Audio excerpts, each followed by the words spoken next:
The new Boost Mobile network is offering unlimited talk, text, and data for just $25 a month for life. That sounds like a threat. Then how do you think we should say it? Unlimited talk, text, and data for just $25 a month for the rest of your life? I don't know. Until your ultimate demise. What if we just say forever? Okay. $25 a month, forever. Get unlimited talk, text, and data for just $25 a month with Boost Mobile forever. After 30 gigabytes, customers may experience slower speeds. Customers will pay $25 a month as long as they remain active on the Boost Unlimited plan. Thumbtack presents the ins and outs of caring for your home. Out. Procrastination, putting it off, kicking the can down the road. In. Plans and guides that make it easy to get home projects done. Out. Carpet in the bathroom? Like why? In. Knowing what to do, when to do it, and who to hire. Start caring for your home with confidence. Download Thumbtack today. Ryan Reynolds here from Mint Mobile with a message for everyone paying big wireless way too much. Please, for the love of everything good in this world, stop. With Mint, you can get premium wireless for just $15 a month. Of course, if you enjoy overpaying, no judgments, but that's weird. Okay, one judgment. Anyway, give it a try at mintmobile.com/switch. Upfront payment of $45 for 3-month plan, equivalent to $15 per month required. Intro rate first 3 months only, then full price plan options available. Taxes and fees extra. See full terms at mintmobile.com. I'm not sure they want to hear what I want to play, Johnny. Who's they? The men who decide what folk music is. Well, fuck them. I want to hear it.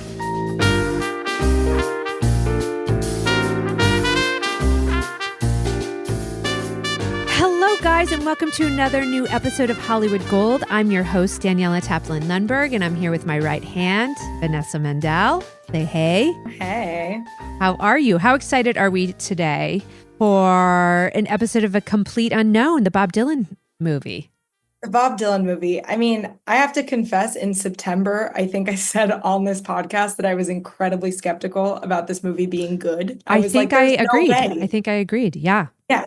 And we were just not sure that they could pull this off. And I think I'm excited to get into it, but they really pulled it off. And I think it is one of my favorite movies of the year. And I'm a big Bob Dylan fan, and you have a personal connection to Dylan. I think that's part of the reason that I was like a little bit skeptical, because like I had such knowledge of the lore from back in the day. But we're about to talk to Fred Berger and Alex Heineman, the two lead producers on the film.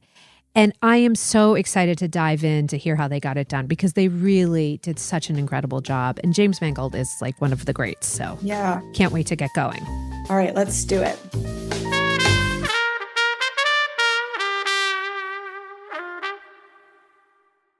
Fred Berger and Alex Heineman, thank you so much for coming on. I'm so excited to talk about A Complete Unknown. I love talking with duos because sometimes people have like slightly different memories of things, and you can inform things that the other can't quite remember. Yes. Let's just walk down memory lane, because I know it's had like such a long journey and you guys finally got it made.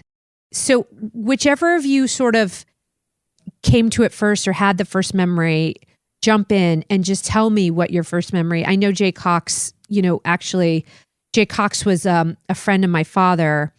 Really? My father produced Mean Streets, and Jay introduced my dad to Scorsese. Holy shit. So like, I want to hear that podcast. Yeah. So like, don't worry, it exists as one of the first ones on Stay Gold. But so I know a little bit about him, and just being sort of just this guy who's done so many things and such a Renaissance man. So tell me about the script, how you guys came to it, and then we'll just go from there. Yeah, I mean, it's fun. It's good that you bring up Jay and his partner in a way, Jeff Rosen, who's been with Bob Dylan since the early 70s, since mid 70s, and has been a one client representative, and also just the most, anyone who knows Jeff knows him to be the greatest mensch alive. He's someone who should have ego and doesn't. His office looks like it's like still in the 60s. Like you walk in and there's like still phones with like rotaries. It's like unbelievable. The really tragic thing is he's given up that office, which is so sad, because it was like a museum of the 60s and 70s. It's just incredible. Like you could have shot the film there. Oh, totally. If there weren't those Mac desktops, you would never know that it's in the present. But he's got the bat phone. You're there, you're meeting with him, and then the bat phone rings, and he's like, "Sorry, it's Bob." Bob. and you can wait 2 hours, whatever it takes. Like you got to pick up that phone. We know like the pecking order in Jeff's office. Yeah. 100%. For me, from my experience, it started with Alex. Like this movie, and you know this very well, Daniela. Movies are miracles, and often miracles coupled with many disasters, but then one big final miracle that helps it get made. And so I had just finished the sort of release of La La Land, and I was shooting Teen Spirit in London with Elle Fanning, who got to sing in that movie. Alex and I I have a son. Alex has a daughter. They are 7.5 years old. They are in the same class together, same teacher. They were not born when we had dinner in London to talk about this movie. Alex and I go way back to the New York film world and came up together and came up, not unlike you, with that sense of pursuing really ambitious, really challenging projects. And if it felt daunting, it also felt exciting and energizing. And so when Alex pitched me the idea of, hey, would you ever be interested in doing a Bob Dylan movie? And Alex really comes to this. He's a very prolific producer, an incredible producer, but he's also deeply passionate about Bob Dylan. Like any question today with any nuance about Bob, there's no quiz that Alex won't pass with flying colors. Like he's just encyclopedic, but also, and you can speak to this, Alex, there's a real emotional bond between the two of them. Between Alex and Dylan. Yeah, I think it's one directional. Bob's not aware of this. I was like, are you his godson? Like, where are we going with this? There's no texting. There's no relationship. Okay, wait, Alex, I just want to say, this is the last thing I'll say, and then I'm just going to let you guys. Sarah Dillon is my godmother. Oh, and wow. my dad was Bob's road manager, 69, 70, 71, and then became the road manager for the band. So I grew up a little bit around that. And so this is like so deeply interesting to me. But I grew up in a way that you don't really pay attention, or you don't really process actual encyclopedic knowledge. You're just kind of aware of what's going on around you. So you guys are going to inform and teach me a lot. So continue. Well, I love your connection to it. It's amazing. But basically, Alex very generously said, hey, would you be interested in making a Bob Dylan movie? And I said, oh my God, that's incredible. I can't believe you have the rights to tell Bob Dylan's story and that you would be so gracious as to invite me into that process. No one ever does that. And he said, oh no, I have no rights. I have no connection whatsoever to do this. I just think it'd be fun. And I think I think there's a real story there beyond just the music that's worth telling. Let's go do it. And a bit of that New York spirit and the chutzpah, we're like, yeah, let's go. Let's give it a shot. Alex, had you identified any script, or was it just a notion of doing Dylan? Well, what we did have was a connection to the Dylan camp. We knew who the person to go to get the approval, and we knew it was Jeff Rosen. Okay, got it. Our fellow producer, Bob Bookman, who's an Hollywood legend and now manager, he is an old friend of both of ours, and I had said to him years earlier, hey, I'm thinking of trying to pursue a movie about Bob Dylan, and he said, when you're ready, let me know, because I can introduce you to Jeff Rosen. And so I said to Fred that night, I said, look, we do have a connection, but we need to go to Jeff when we're ready. And when we're ready, I think we can try and convince him. And so Fred and I decided that, one, we needed to have a take. We couldn't just go and say we want to make a movie about Bob Dylan. There's many people who want to do that. And also we needed to choose who Bob Dylan was going to be. And if you look at any of these great movies in general, but specifically biopics and true stories, they really ultimately rely on who is playing this person and do they capture that person's essence. And this was not only a real person, but one of the most influential artists of all time, and a very specific person, specific personality, specific kind of music. And Fred and I decided we need to cast Bob Dylan before we go to Jeff. We need to have a take and an approach. And we started to kind of talk about what the movie would be. We always wanted it to be from 1961 to 1965, Bob arriving in New York and then becoming a sensation and then going electric and kind of rewriting the culture more than once, and then kind of everything behind him. We knew that. And in thinking about who to play Bob, we had we just saw Call Me by Your Name, which was in 2018. And there's a scene that Fred and I keep talking about in a lot of these interviews, that at the end of the movie, it's the final shot of the movie where where Timothy is staring into the fire. I know exactly. It's like the greatest moment. Yes, keep going. It's very Bob Dylan-esque because he is reflecting on his experience of the movie, this exploration he had. He's also in a moment of creation, knowing he'll never be the same again. And it both really impacted us. And we were just like, he's got to be Bob Dylan. And so we reached out to Brian Swardstrom, who is Timothée Chalamet's representative. And Timmy didn't really know who Bob Dylan was. I mean, he obviously knew who he was, but he was a casual kind of fan of his, but didn't really know the music that well. And but he immediately said yes to taking the meeting with Fred and I to talk about this project. Even before you had a script or a filmmaker, you just like reached out and just wanted to talk conceptually about this? Yeah, I think we needed to bring something to the table, right? With all these things, if you're going to go after a big piece of material that everyone's going after, or life rights, everyone wants something from the Jeff Rosens of the world, right? Please give me the rights. The only value we can bring is, an element that is transformative to making the movie, in addition to a plan and a vision that feels safe. But really, like, we have to bring some currency. And with these movies, obviously the filmmaker is so vital, and we're going to get to Jim that like completely unlocked the movie. But they can't even be made in a time where the right actor doesn't exist. You know what I mean? Like, you can't make Elvis without Austin Butler. You know what I mean? 100%. And then so Brian called back and said, Timmy wants to do the meeting. Fred and I spent 4 hours with Timmy. And one of the things that we both felt that Timmy connected with was, Timmy is an artist, obviously. Beyond being an actor, he's a true artist. And he really connected with the fact that Bob would not be boxed in, that Bob was someone who manifested his true spirit and would not let anyone kind of harness it or control it but himself, and would not let anyone decide for him what he was going to be and kind of try and program what he was going to be. And that was something that Timmy really connected with. Just watching some interviews on YouTube, he immediately connected that he and Bob had a kinship in that way. And so he said, I'm in, guys. I want to do this. And like Fred said, nothing really happened without Jim Mangold, who is our leader and captain and the visionary behind it. But, and for Timmy, it was like, okay, I'm in. Keep me posted. He knew we didn't have the rights yet, and he understood that. And so did Brian. Alex, this is 2018 to me. 2018, yes. So Timmy's coming out and Call Me By Your Name. He's kind of becoming a hot young thing, but he's not what he is today, right? Like, that was like initial Timmy, right? So you guys were just kind of taking a shot. It was the year of Beautiful Boy. So Call Me By Your Name had happened. Beautiful Boy's about to come out. So what was clear, as Alex said, is with these movies, you have to cast just a great actor. You don't even know their musical abilities. It sort of doesn't matter. You cast a good actor, they're going to do the work. And you could tell he was just that level of focused actor who was also very intelligent about his career and his choices and the filmmakers. But, we'll talk about the fact that eventually we were able to marry with Jeff Rosen and Bob Bookman and sort of figure out the right situation. But of course, then we hit COVID and then strikes.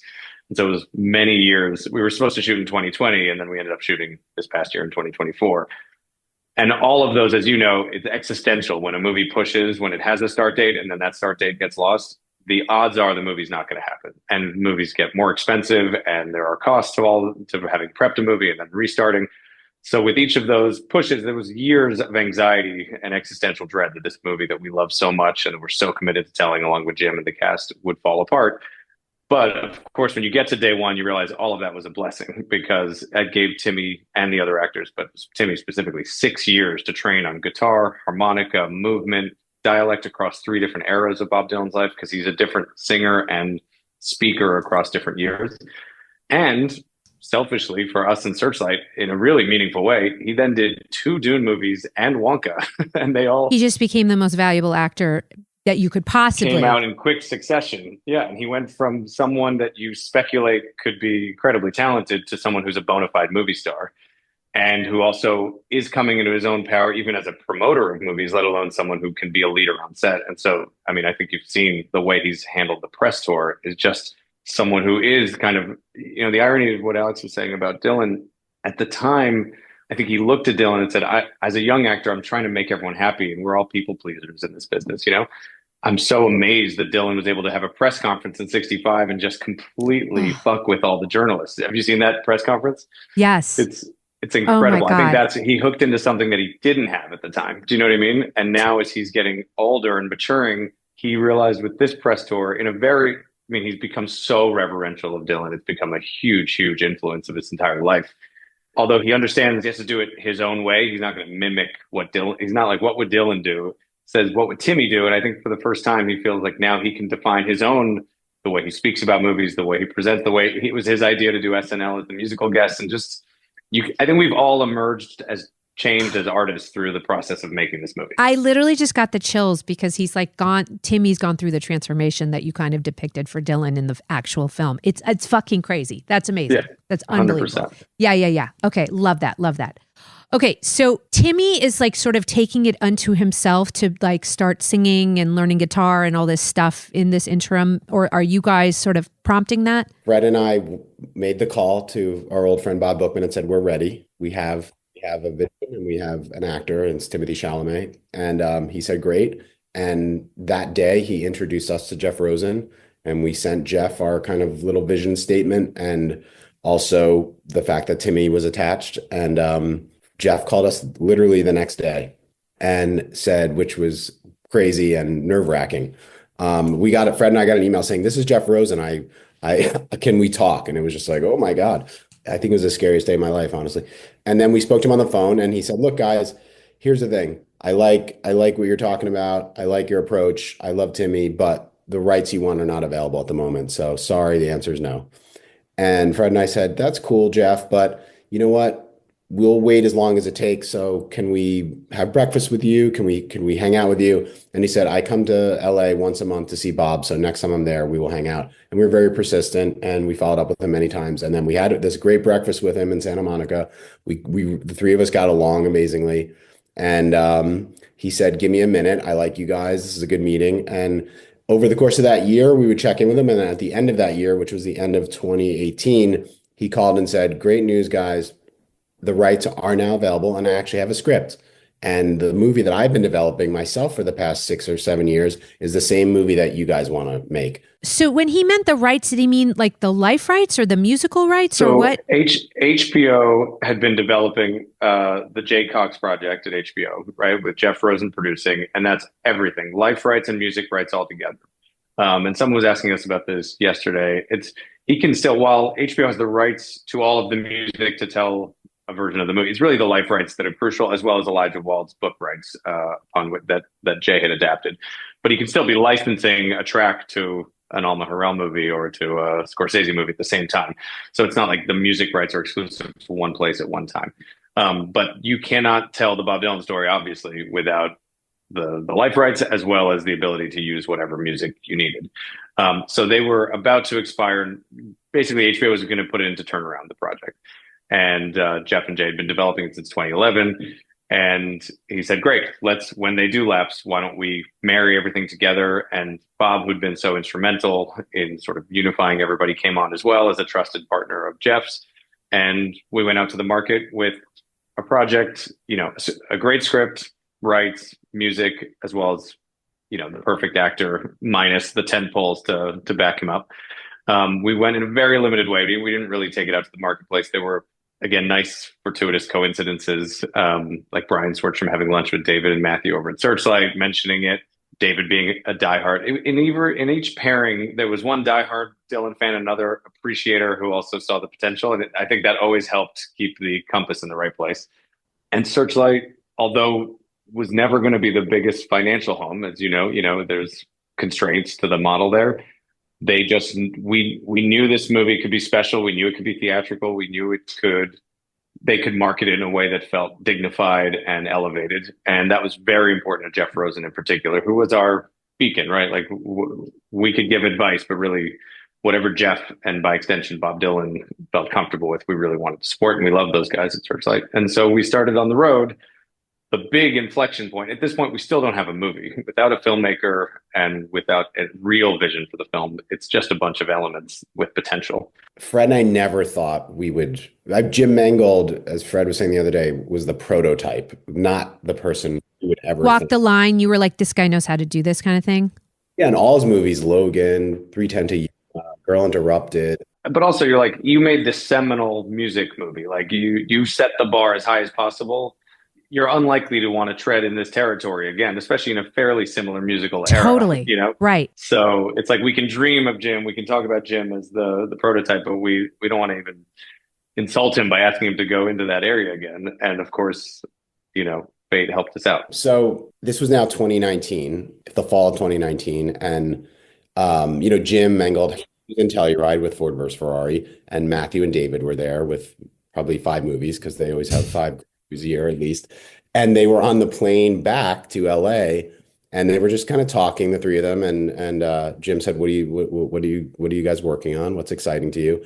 And they said, "Well, actually, we just closed the rights for this package that includes Bob Dylan's life rights, music rights, a script by Jay Cox, and it's a kind of it's a biopic-esque type of movie about Bob Dylan." And Jim immediately was like, "I need to read it." And he actually read the script on the plane before they landed. Shut up.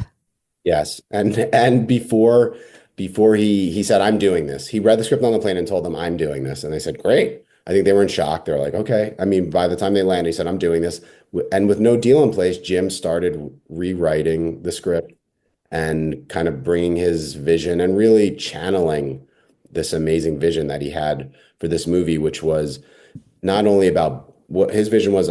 He didn't want the movie to be only about Bob, but a time and a place and a moment in time, and about Pete Guthrie and Joan Baez and a vibe. Yeah, this hotbed of culture that was happening in Greenwich Village in 1961 to 65, and a time and a place that he actually grew up in. Jim was born in Manhattan and he lived in New York his whole life. And he wasn't a teenager in 1961. It was late 60s, but he was really connected to this world. And so were his parents, who were both fine artists. And he really just had a true passion for telling this story. And Jim rewrote the script, and he was really possessed with this vision. It was really exciting. I truthfully have never in my 20 plus year career have been part of something as exciting as this, and work with someone like Jim, who really is a visionary and just kind of took this movie and made it into something that I don't think any of us ever thought it could be. Here's to the hearts and the hands of the men. It comes.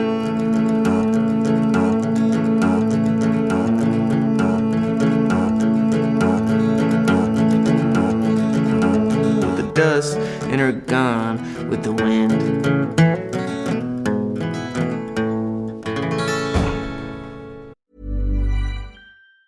The new Boost Mobile network is offering unlimited talk, text, and data for just $25 a month for life. That sounds like a threat. Then how do you think we should say it? Unlimited talk, text, and data for just $25 a month for the rest of your life? I don't know. Until your ultimate demise. What if we just say forever? Okay. $25 a month, forever. Get unlimited talk, text, and data for just $25 a month with Boost Mobile forever. After 30 gigabytes, customers may experience slower speeds. Customers will pay $25 a month as long as they remain active on the Boost Unlimited plan. Picture this, you're halfway through a DIY car fix, tools scattered everywhere, and boom, you realise you're missing a part. It's okay, because you know whatever it is, it's on eBay. They've got everything, brakes, headlights, cold air intakes, whatever you need, and it's guaranteed to fit, which means no more crossing your fingers and hoping you ordered the right thing. All the parts you need at prices you'll love, guaranteed to fit every time. eBay, things people love. Thumbtack presents the ins and outs of caring for your home. Out. Indecision. Overthinking. Second-guessing every choice you make. In. Plans and guides that make it easy to get home projects done. Out. Beige on beige on beige. In. Knowing what to do, when to do it, and who to hire. Start caring for your home with confidence. Download Thumbtack today.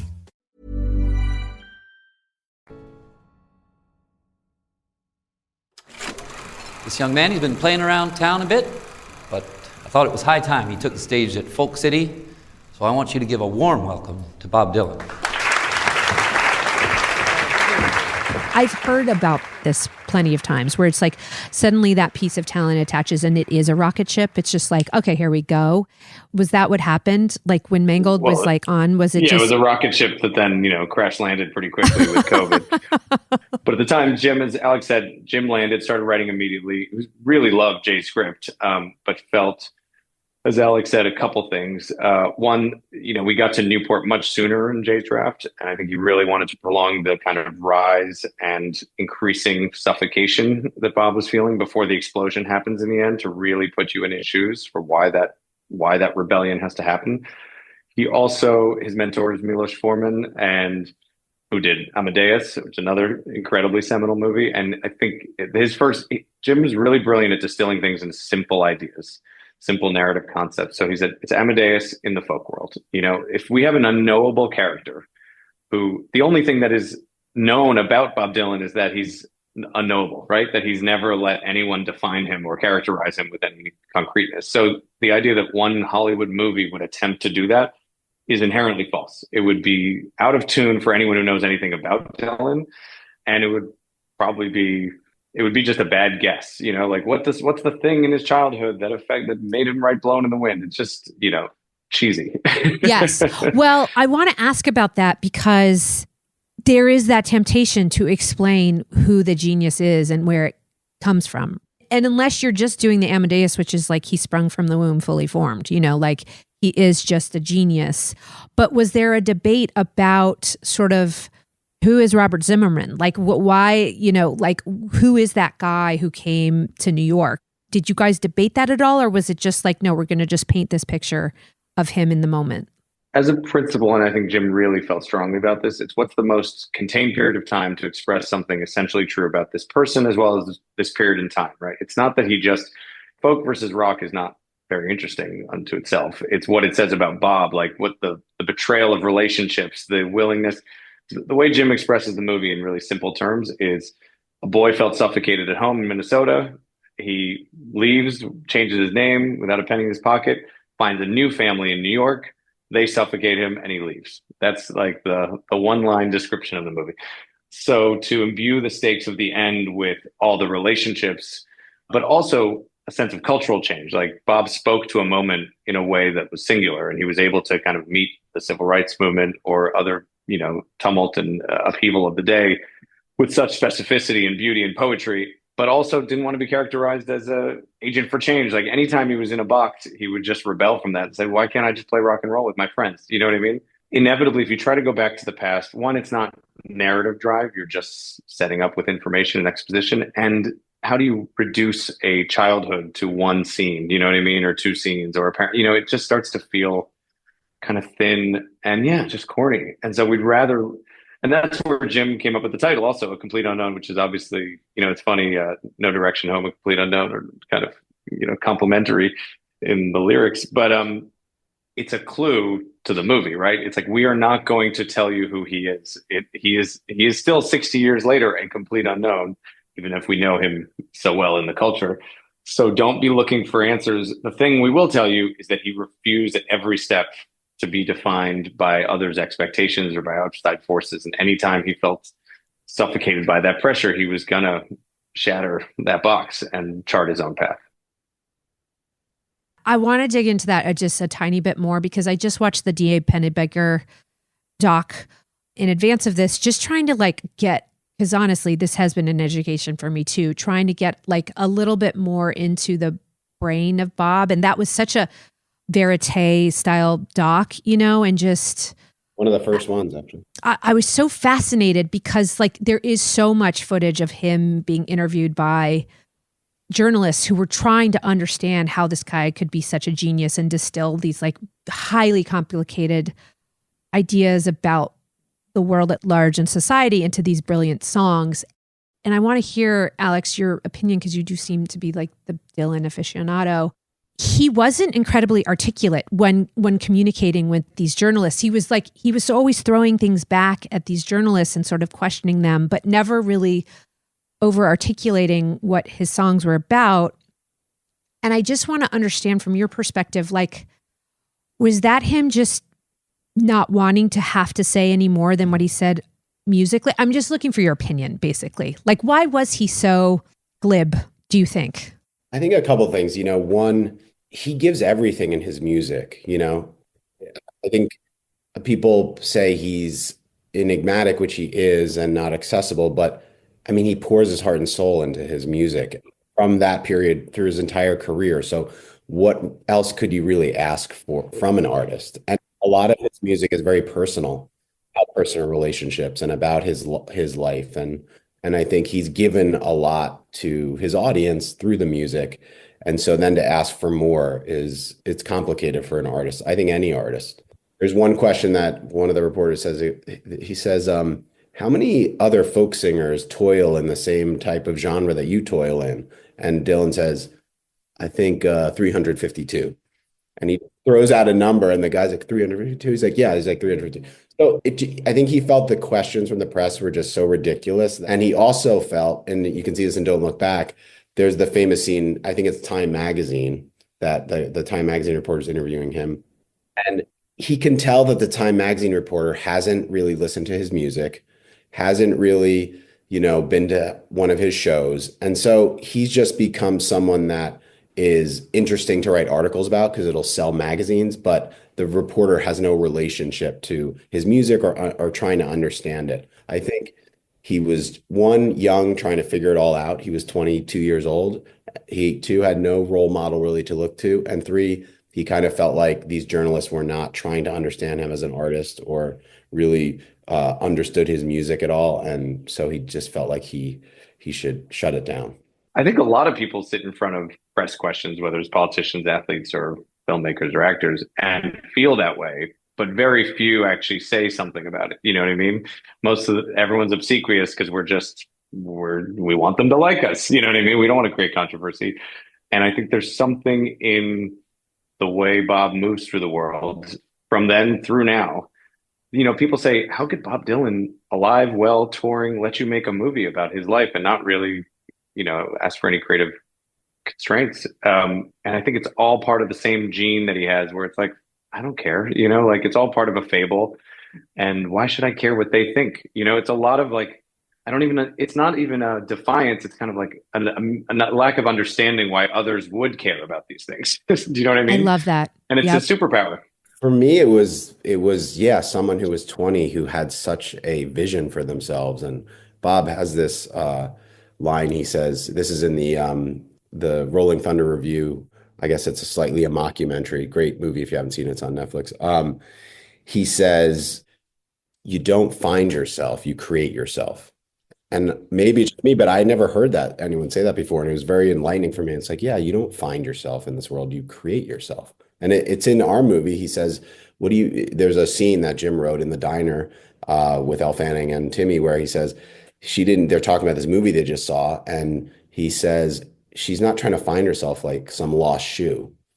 And Bob felt like, yeah, in this world, you create yourself. And for me, I was just so enamored with this young person who was able to have such a vision and self-creation at 19, 20 years old, hitchhike to New York City and kind of try to redefine the culture at the time, where I think teenagers at that time in the 50s, they were going to follow in their parents' footsteps, try to get the white picket fence and the house and like work at the company for 30 years and get the gold watch and kind of, just do what their parents did. And that's why I think Bob, he had a normal kind of Midwestern upbringing in the suburbs.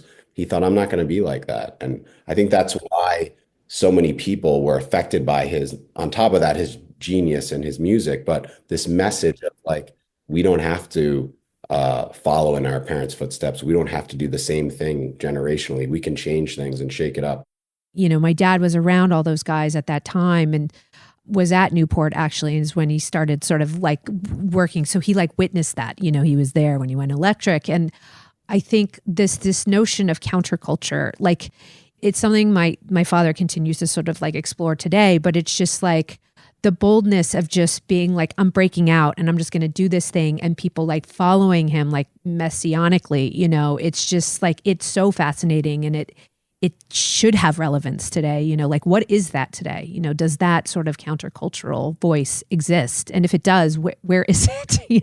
It's a good question. Well, I certainly think it resonates today and that's one of the most gratifying things about the last few months is, on one hand, the people who grew up in that era who were at Newport or were lifelong Bob Dylan fans feeling transported back to that time and feeling so connected to a time that were formative for them, and loving the music, etc. That's been great. But the coolest thing is getting videos from friends and other people of their 12-year-old daughters playing Bob Dylan vinyls in the album, or 20-year-olds who were just like, who'd never heard Oh of my him. God. You guys, my 16-year-old is listening to Timmy and she's listening to Timmy sing it, but she's like, Mom, have you ever heard of the song? And I'm like, oh, Jesus Christ.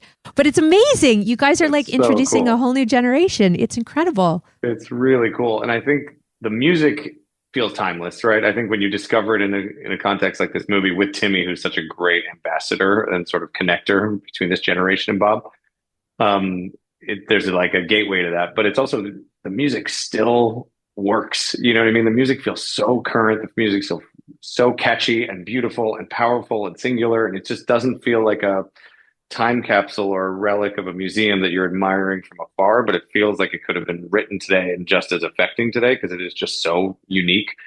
But also that sense of defiance, whether it's Beyonce going country or Taylor going pop, or the way that I think Gen Z and Gen Alpha gravitate towards people who really, whether it's on social media or in their art or in their expression or in their press, like do their own thing. I think it is a very modern idea.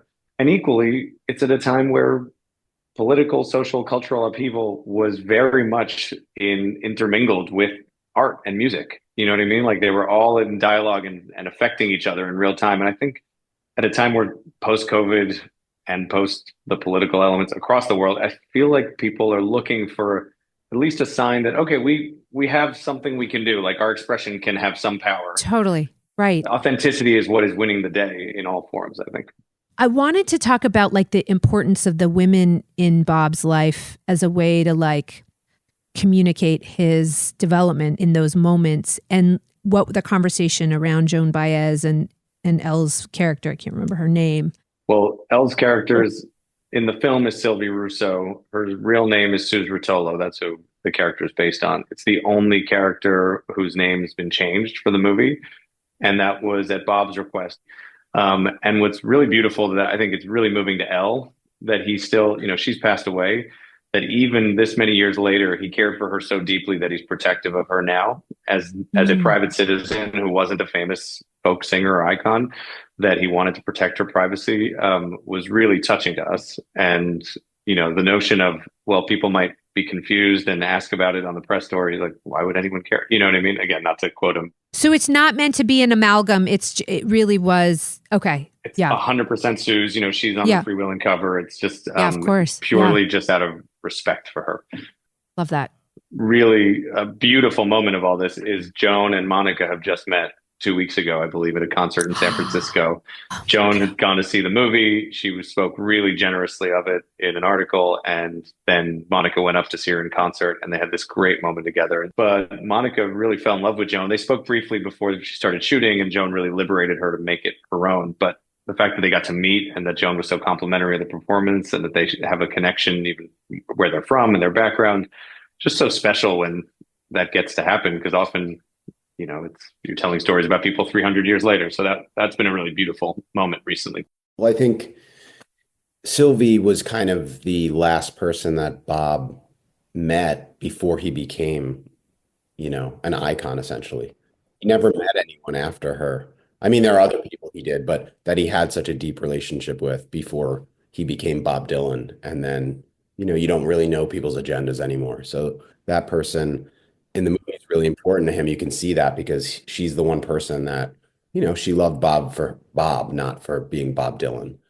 And Joan was someone who, was kind of like we talked about, that he didn't really have a role model. She was someone at least that had been through the machine a little bit already, and that he could relate to. Okay, you've been through this.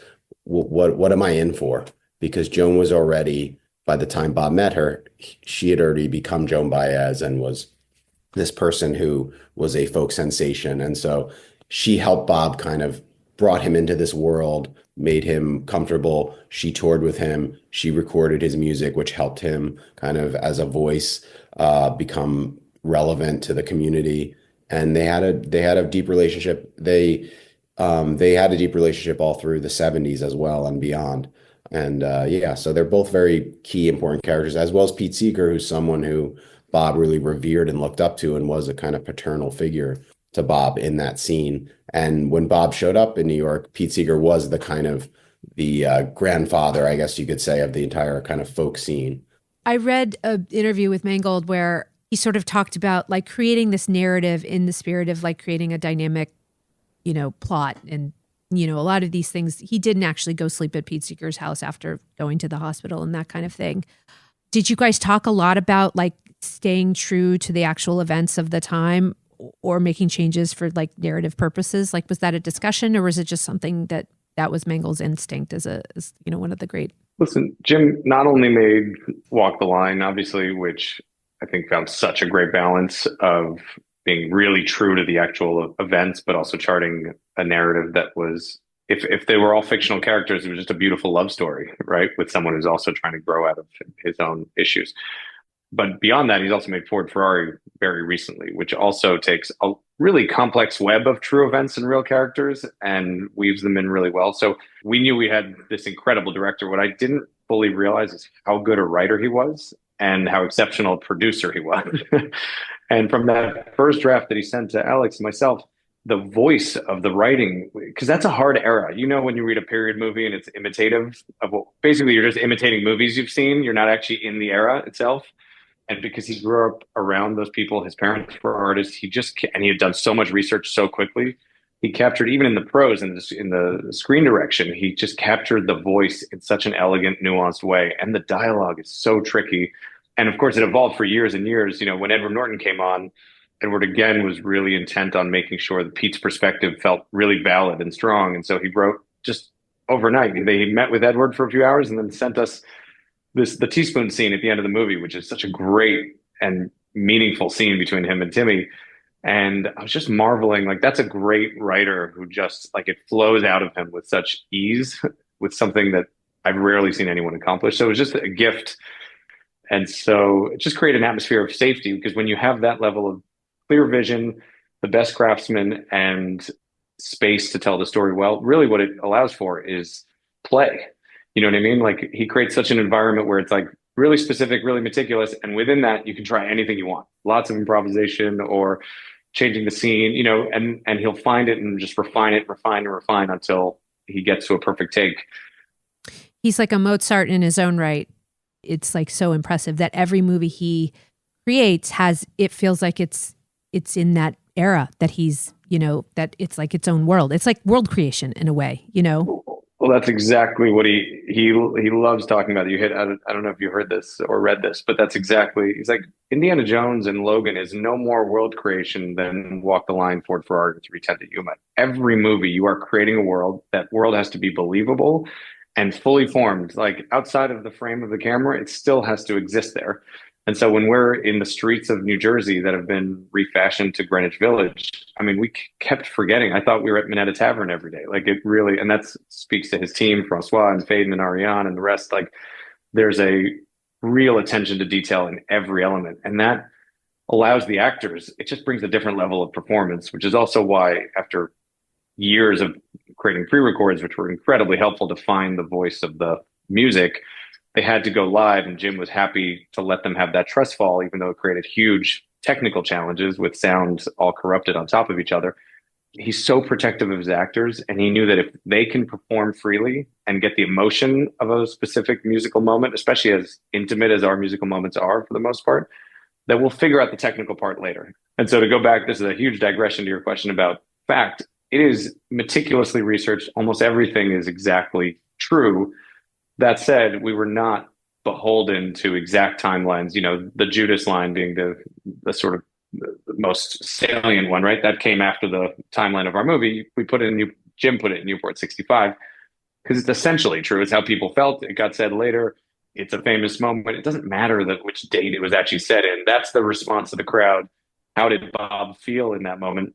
And making sure that these choices that Dylan made didn't feel easy, because they weren't. I think Bob is still somewhat confused and haunted by like those events. Like, why are people so angry that I wanted to play rock and roll? I think what Jim's focused on always is character, narrative, and emotional truth. And to that extent, maybe a song was chosen for the Gertie scene that wasn't the exact song that Bob Dylan played at Gertie's, but he did play that song and give a preamble that's pretty similar. You know, it all felt really true to Bob's arc, even if certain timelines were fudged. Wouldn't you say, Alex? Yeah, and I think first of all, the accuracy from every department, costume, design, everything was exact. I mean, but Fred and I remember we went, Francois Oudoua, who's our production designer, he took us into Bob's apartment when we wrapped and said, "Do you want to grab like something to take home?" I actually have this, which is Alex, you brought us a prop? Yeah. Ooh, I love that. But literally the things in that apartment were recreated exactly to what was in his apartment that they could tell from the many pictures they had. So it was very accurate. Including things you'd never see, like books, specific books they knew he had that are buried on a bookshelf. Oh, love And that. Timmy and Elle would walk through the set on the weekend before the first day that we would shoot there, just to feel the presence of it. You know what I mean? And so those details, while they might not appear on camera in some cases, what they do for actors is really meaningful and impactful. The movie in a way is a fable, you know, a fairy tale. That's what Bob loves about we don't know if he's seen the movie, but the idea of this movie is that, and he said it in his tweet. He said, "I'm sure Timmy's going to be brilliant playing me or another me or another me." Because for Bob, it's like, as Fred said earlier, this movie's about him, but it's also not about him. It's another fable about his life. And I think Jim saw it that way. So we didn't need to be exact with every single moment of historical accuracy. But for the most part, we were actually. But the things that weren't, that's just part of the fable that Jim has created, you know. You tried too hard to write. Really? Yeah, if you're asking. I wasn't. Sunsets and seagulls, smell of buttercups. Your songs are like an oil painting at the dentist's office. You're kind of an asshole, Bob. Yeah, I guess. Long gone are the days of waiting to be seen in a doctor's office only to have that awkward conversation with your healthcare provider. Wisp gives you access to sexual and reproductive healthcare from the comfort of your home. Get treatment for BV, yeast infections, UTIs, and much more delivered directly to your home or ready for pickup at your local pharmacy in less than 3 hours. The best part? Wisp is discreet, convenient, and you don't need medical insurance to receive care or prescription medication. Visit us today at hellowisp.com. Ryan Reynolds here from Mint Mobile with a message for everyone paying big wireless way too much. Please, for the love of everything good in this world, stop. With Mint, you can get premium wireless for just $15 a month. Of course, if you enjoy overpaying, no judgments, but that's weird. Okay, one judgment. Anyway, give it a try at mintmobile.com/switch. Upfront payment of $45 for 3-month plan, equivalent to $15 per month required. Intro rate first 3 months only. Then full price plan options available. Taxes and fees extra. See full terms at mintmobile.com.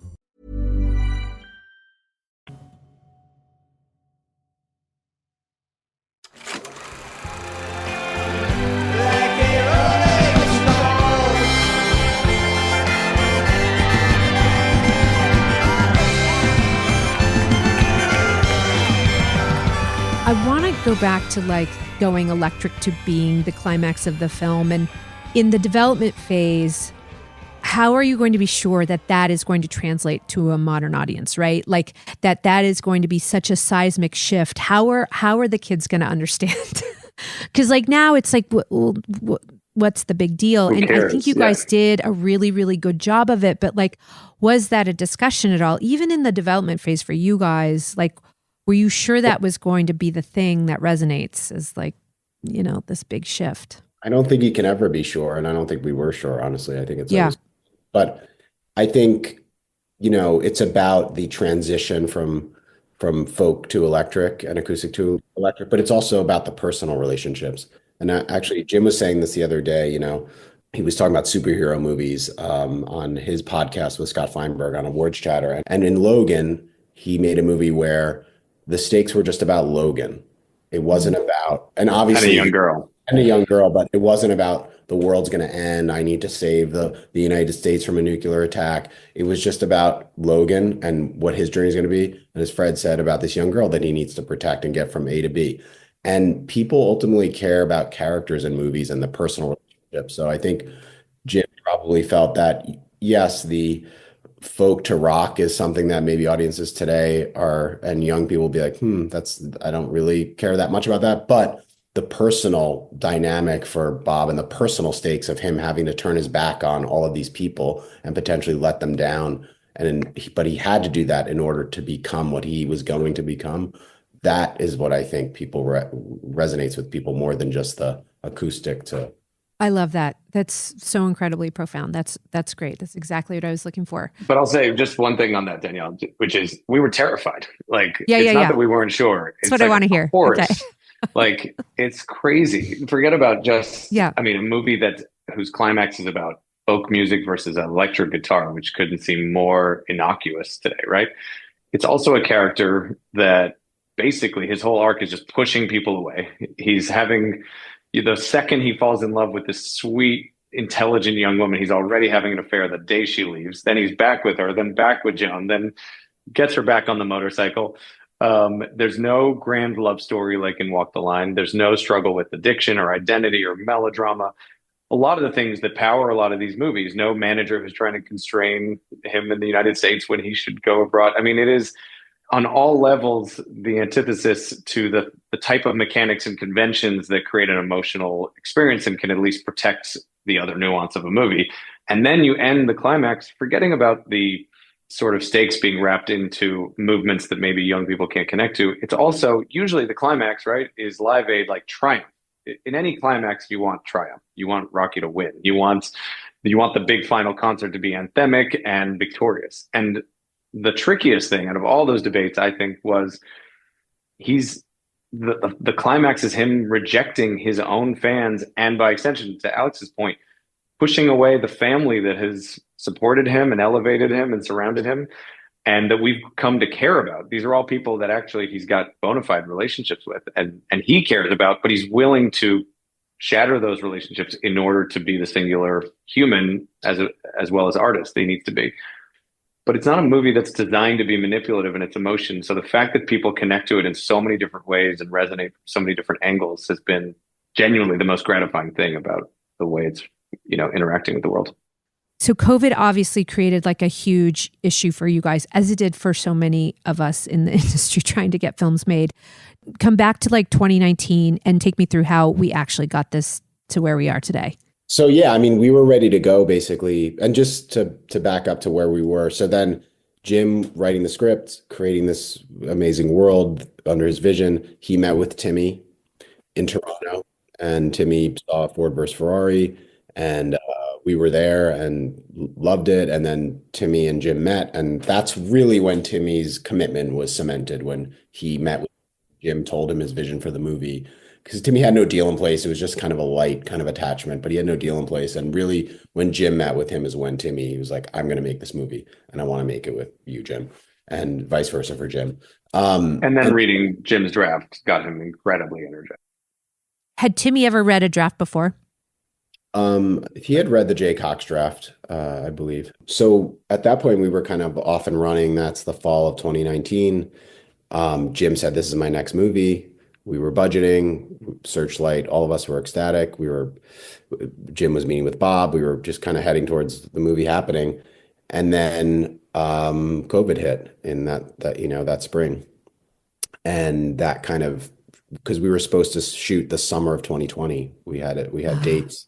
And then COVID hit, and we kind of explored, do we shoot in London? Are there other places we can shoot?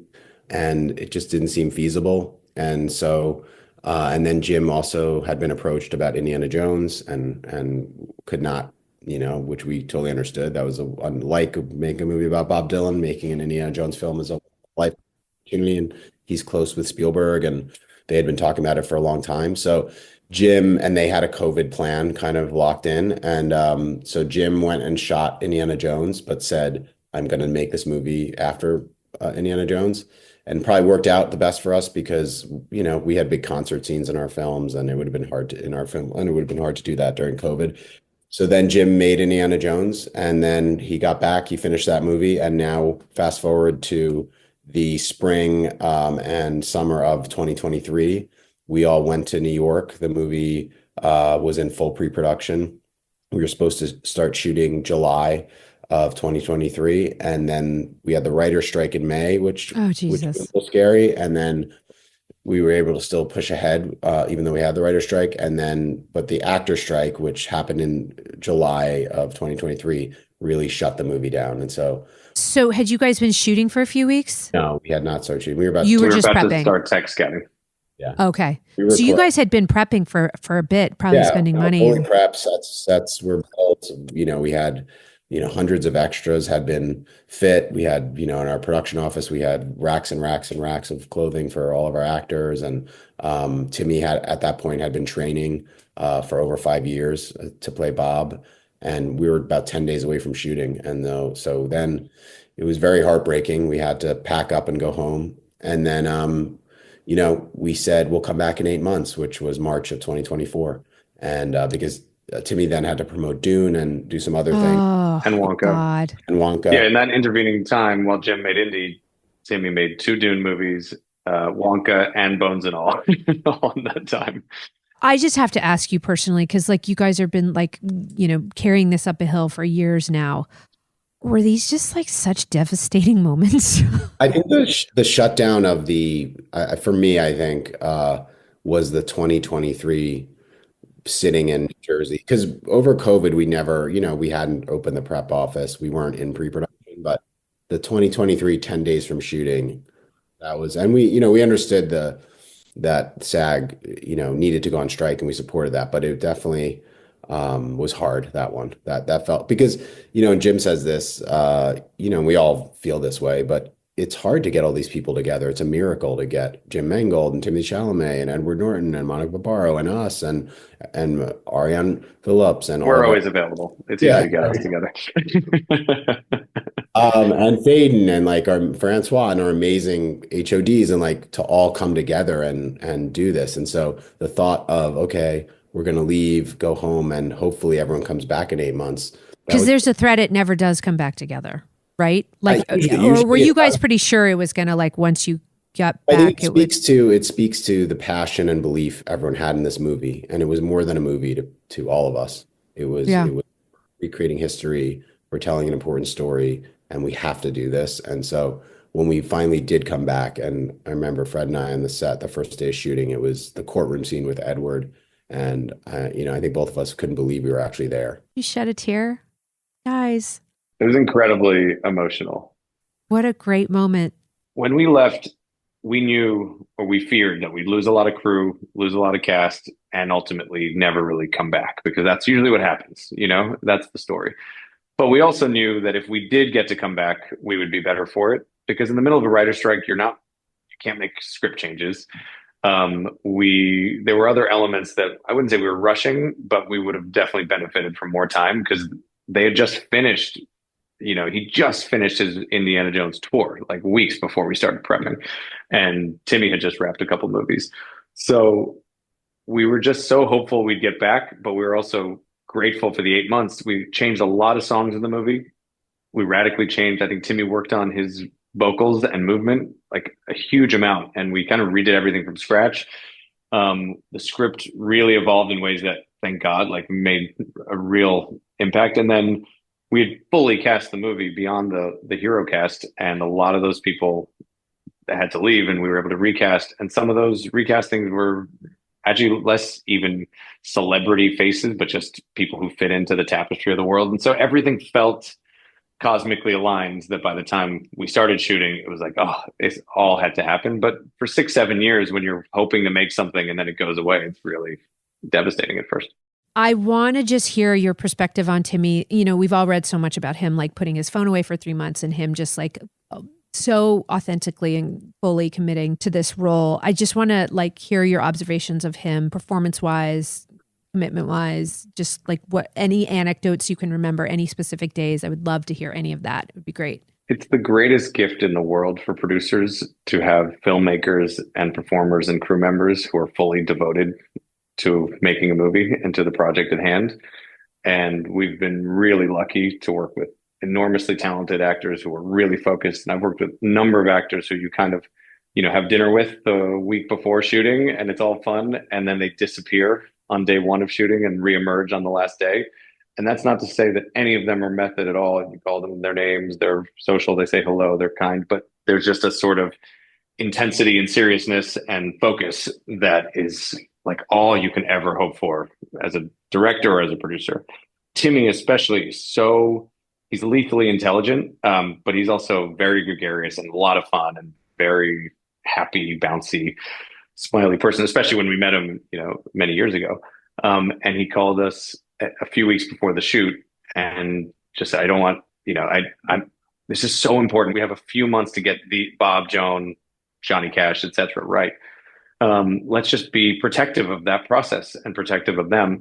And there was nothing extreme in terms, it was all things that are normal to a film set. He just led by example and projected a seriousness around the task at hand and a real, again, I keep coming back to the word reverence, like we were doing something important and also risky, right? Like most people are like, why would you make a movie about Bob Dylan? That's crazy. He's the one guy you probably can't get right. And you're going to fall on your face trying, and then you're going to mess up his legacy and yours in attempting it. So it's like the bullseye was so narrow. We had to really try hard to get it right. And so even his own, normally there's reps and everyone visiting and family and friend, and no one from his world visited. He would call us every night and every weekend. It was just rehearsal all weekend long. And I think that in terms of anecdotes, what really blew us all away, and Jim, I believe as well, is he was already learning 40 plus songs for the movie that were scripted and really complex because he's doing guitar, harmonica, etc. And he would come in week after week with new songs that he'd been learning on his own. Even on, he did a piano song. Alex, what's that song that you love so much? Keep It With Mine, yeah, which is in the movie. Keep It With Mine, which he was not really even supposed to play piano very much in the movie at all. And suddenly he learned piano on his own with a teacher and comes in and plays, and just, we have nowhere in the movie for it to go. He's like, just let's shoot it. And it's so beautiful. And even we were like almost weeping. And you're just like, the devotion that he's adding an impossible task, more work. And then we, or pretty early in the shoot, we're shooting Carnegie Hall, which of course is just a janky theater in Jersey that we're going to dress up to be Carnegie Hall. But this was the pinnacle. And Jeff Rosen had told us how meaningful Carnegie Hall was to Bob at the time. It was really like a new high watermark for him. And Timmy called us the day before. And that morning was like, it's Carnegie Hall. We have to treat this day with real respect. I'm going to play 3 or 4 songs. And in addition to his performance at Carnegie, we had a Seeger song. We had another Bob Dylan song. We had a huge day that we weren't going to make anyway. And suddenly we're adding. And what you don't see in the movie, Jim's brilliant at cutting down these musical performances. We play the entire, even the Johnny Cash is playing entire songs. Joan Baez, like we're recording entire songs every time, which is really long takes. Oh, and then Timmy's doing the whole song. Even if we're just shooting on the audience, he's still performing live. He's doing live. We could have used playback at that time to rest his vocals and his lungs, but he's like, no, I'll do it. Let's get let's play a concert for this crowd. And suddenly he's doing 3, 4 songs. He knows, and we know that most of those won't end up in the movie, but what it did to connect him to the time and place and to the performance, and to also trigger the reactions of Edward and the actor playing Grossman, it just set a tone for the movie. Like, we are all going to go harder and bigger than we've ever gone before, and just like reach for a new bar. It was unbelievable. It really was. It felt like Timmy was channeling, manifesting. It was beyond a role in a movie. He really, as he says, he had osmosis with Bob. He was in another realm of creativity, and I've never seen anything like it. And I think it was inspiring to everyone, every single person on that set. I think Jim was inspired by it, and everyone else. And it was really incredible. And just the fact that, as Timmy would say, he is a member of the Church of Bob. It's not just a role for Timmy. It has, as Fred said earlier, it has changed his life. Bob Dylan is now someone that he has a lifelong connection with, is a true inspiration to Timothy that goes way beyond this movie. And you could feel that every day from him. Like, it was truly inspiring him, channeling for him, and it was incredible to watch. I've never seen anything like it. I feel like one of those plates, that the French guy spins on those sticks on the Sullivan Show. Oh, I kind of like that guy. I'm sure it's fun to be the guy, Bob.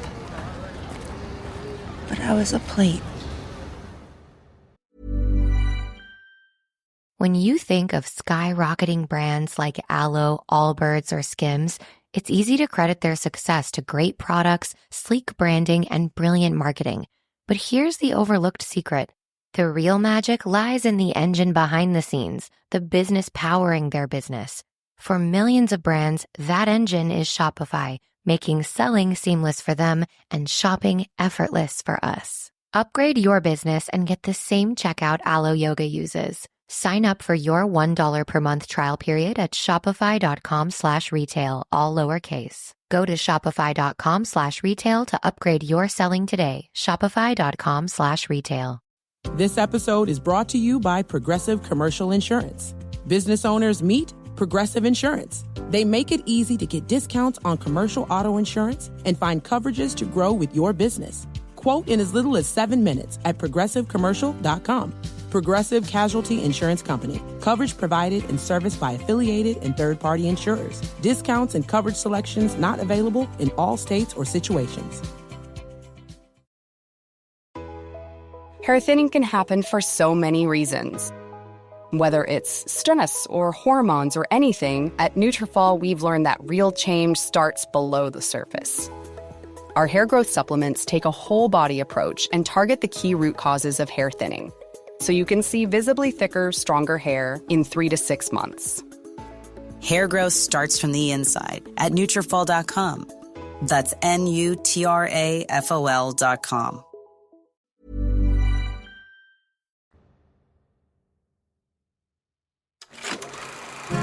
The answer, my friend, is blowing in the wind. The answer is blowing in the wind.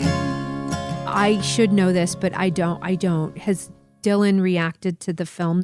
As far as we know, he has not seen it. And Timmy Okay. not met him, and nor have we, and Jim met him, obviously. Oh my God, that's unbelievable. That's classic Dylan. But he did, as Alex mentioned earlier, he dropped a tweet in December that was just saying, there's a movie about me called The Complete Unknown. What a title. Timothée Chalamet is going to play me, or a version of me, or some other me, and he's a phenomenal actor, so I'm sure he's going to be great. And check out the book it's based on.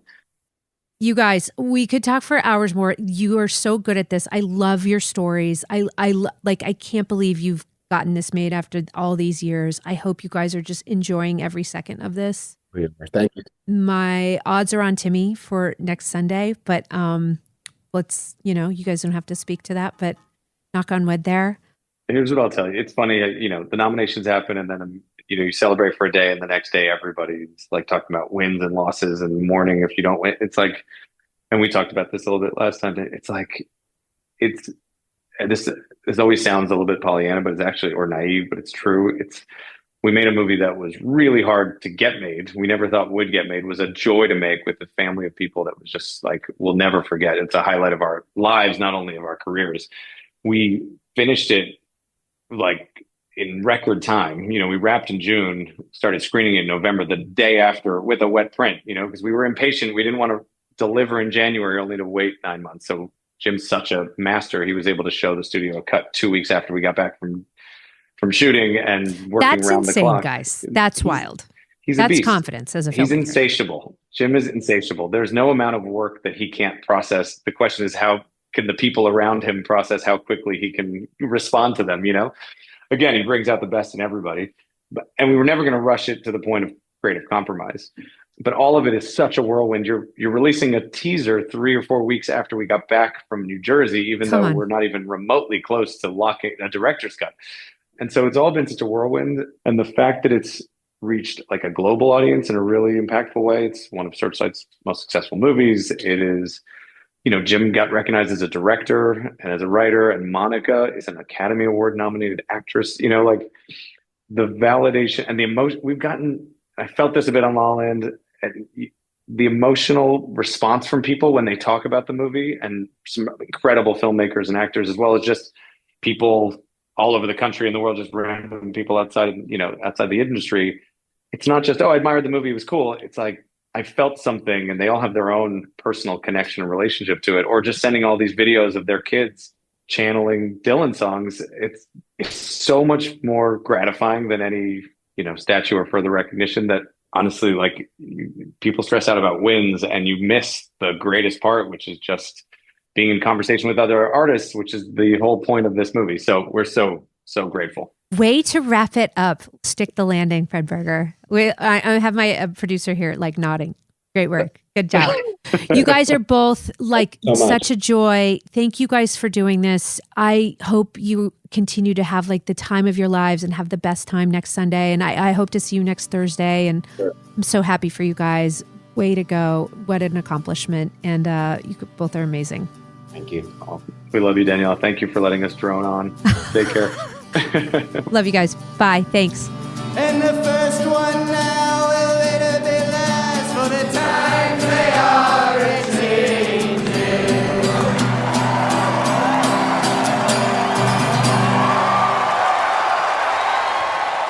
Vanessa, how much do we love Fred Berger and Alex Heineman? They are such great storytellers. They're so smart, and they think about this movie in all the ways that great producers do, which is as much creatively, as much about the audience, as much about the filmmaker, and as much about execution as they do anything else. And I think those are like the truly great producers of our time. And so I loved hearing how this movie came together. Yeah, I agree with you. And I think one of the thoughts that I had as I was listening to them talk to you was that people don't realize how creatively involved producers are in making movies. And this is such a good example of a movie where Alex was just kind of like, I want to make a Bob Dylan movie. I'm a fan and I think this could be cool. And then they go to dinner and they're like, yeah, we think we could do that. And then they find one way into the Dylan camp and suddenly it's like, okay, well, how do we make a Bob Dylan movie? And that is how so many of these projects do get made. It's from the brain of producers. And obviously, like, we are seeing through the movie from start to finish and carrying it through every stage and, you know, allowing creatives to kind of take over. But it was such a like refreshing reminder of how creative the job of producing is. And it frequently is that involved. And I think the thing that I love about Alex and Fred's process is like they took a huge swing, right? Like to be a producer who doesn't necessarily have the biggest deal at name the studio and be like, I love this subject. I love this musician. I want to take a swing at making like a great film about that person is an ambitious idea, right? And for them to just take one step at a time and, you know, identify Timothée Chalamet as like the guy who could really pull it off and sort of take it like step by step by step and ultimately execute 7 years later is like truly inspirational. It reminds me of like the things we should be doing. We should be trying to make the great movies of our time. Why not? You know? And they did it and they pulled it off. And so I'm inspired. I'm going to just say I'm inspired. I agree. And I was listening to this James Mangold interview on Mark Maron, which I highly recommend. It's so fascinating. They go deep dive for 2 hours into the nuances of directing, especially this movie. It's really fascinating. But one of the things that James Mangold said, which I kind of was fascinated by, was that he was like, I liked Bob Dylan, but I wasn't like a big Bob Dylan fan. I think that is actually what made the movie kind of interesting and really special, was because he was kind of coming in as an observer and he was learning as he was going. And I think that made the experience of watching it so much less corny than it could have been. And I just think like seeing it from that perspective where it's just like, okay, we're going to be really big fans of this idea. And we're going to hire a filmmaker and an actor who don't necessarily know him, but are going to go in with like an open mind and, you know, and maybe an objective mind. Like, you're right. These aren't all adoring fans of Dylan. It's so funny because like I was around Dylan growing up a little bit, you know, and I have like these very like specific memories of him like coming over to my house like randomly on an afternoon. Which is so crazy, by the way. It's so bizarre. It's so bizarre. Like, that's insane. But like he had this enormous dog. It was like a giant bulldog with like a big collar. I mean, you can only imagine, right? Like what would Dylan's dog be? And I remember coming like into my like Spanish style house on 21st Street in Santa Monica, just with like this enormous dog. And like we didn't have dogs. And it was just like every day. And my mom was someone who really like was entertaining to people. People loved my mom. My mom was so funny. And like my mom, like he came in and my mom like made him a quesadilla and they just sat at the kitchen table. And like, there wasn't a lot of pomp and circumstance, right? Like we, you know, I guess intellectually I knew he was a legend, but like he was just a guy. He was just a guy who like had no agenda. And I remember that a little bit growing up. And so anyways, that's just my memory. And I love that like he chose to like not watch this movie. Yeah. No, I mean that it's just like classic. It all makes sense. Anyways, have you spoken to your dad, having been I think you've mentioned it in the interview, but your dad was his road manager. Yeah. Did he have a response to the movie? You know, I'm going to see my dad next week and I'm going to ask him, but I haven't had a chance to speak to him about whether he's seen this movie or not. I'm very curious what he thinks. But like my dad is interviewed in like one of the Dylan docs, like, you know, he's like part of the narrative a little bit in a small part. Stories. Yeah. So, you know, and obviously The Last Waltz, he had to deal with Dylan and that was a whole thing. If you listen to our pod on The Last Waltz, loyal listeners, you can like dig in a little bit about that. But just fascinating. And it's true. My daughter is now listening to Dylan, but Timothée Chalamet's version of the songs. Yeah. It's so hilarious. That is so interesting. Yeah. Which, by the way, that was such a surprise to me watching the movie. I didn't realize just how much music in it there is. So when they were describing going through all those technical, like actually recording live and putting on concerts, I was like, that must have been exhausting. You guys, I am truly exhausted from this episode. I can't imagine producing this movie. Good on you guys. Good on you. But so like it resulted in your daughter listening to the Timothée Chalamet. Now she likes Bob Dylan. It's fantastic. Unbelievable. Anyways, it's not that Papa managed Bob Dylan. She would never listen to something that Papa being my dad, suggested. It's like because Timmy suggested. It's so much less cool. Yeah. Timothée Chalamet.